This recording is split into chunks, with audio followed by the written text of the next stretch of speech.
Hi, my name is Ryan Kent. I'm the CEO at Airworks, and today we're going to talk about DJI's brand new Zenmuse L1. So let's go ahead and open it up out of the box. So there you have it. You have the L1 and some light leisurely Sunday material. So it comes with this really nice little soft case to help protect it from getting scratched. Let's talk a little bit about what the sensor has here. So we have the Livox LiDAR on the top. We have a 20 megapixel CMOS sensor here on the bottom right. And then right here we have the IMU, which is helping with the inertial measurement readings. And all this is built on a 3-axis gimbal. Now let's talk about the specifications. So it's 930 grams. It consumes typically 30 watts, but can consume up to 60 watts.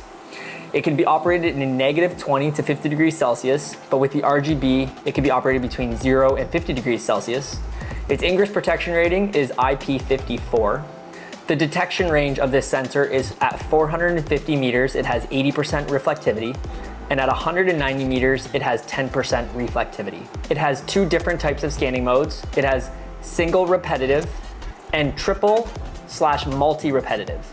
The LiDAR scans 240,000 points per second in single mode and 450,000 points per second in triple mode. The absolute accuracy of this sensor is 10 centimeters on the horizontal and 5 centimeters on the vertical. Now let's talk a little about some of the features that this has paired with the M300. It has what's called active terrain follow mode. And what that does, it's reading the distance between the drone and the ground. And as the topology changes, it will actually adjust the flight path altitude to ensure that there is consistency between the sensor and the ground. Another great feature of the L1 is what they call live point cloud view. What you're able to see is a live point cloud that's being developed by the L1 in real time on the smart controller. Now this live feed does not have a colorized point cloud, but it does allow you to see the topology being developed as it's being scanned by the LiDAR in real time, which I find quite fascinating. Now if you're interested in, of course, then colorizing your point cloud, you would then take the SD card out after flight and plug it into your computer and boot up DJI Terra Pro.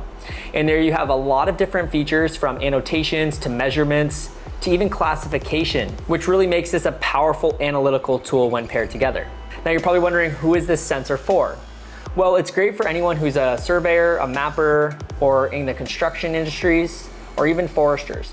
Now it's really geared to those that are really looking for a high resolution DEM, a digital elevation model. And so those that are in, say, construction, who may have an area that has yet to be developed and there's forest canopy still there, or a lot of shrubs, dense shrubs, basically this is going to be able to penetrate through that and be able to tell you where true ground is.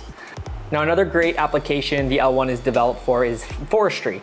It allows foresters to then be able to understand where top of canopy is, and of course where the forest ground lies. And so utilizing this particular sensor, say running it at 6 meters per second in triple return mode, you're gonna be able to get a really dense point cloud, and that's gonna be able to give you accuracy in terms of the canopy width, canopy height, and also be able to determine species. So you can utilize that in DJI Terra, being able to break down the forest itself with a sensor such as this. Please feel free to reach out to us at Airworks if you have any questions about this particular sensor, the L1, or LiDAR in general, when you're trying to determine between either a photogrammetric sensor like the P1 or a LiDAR like the L1.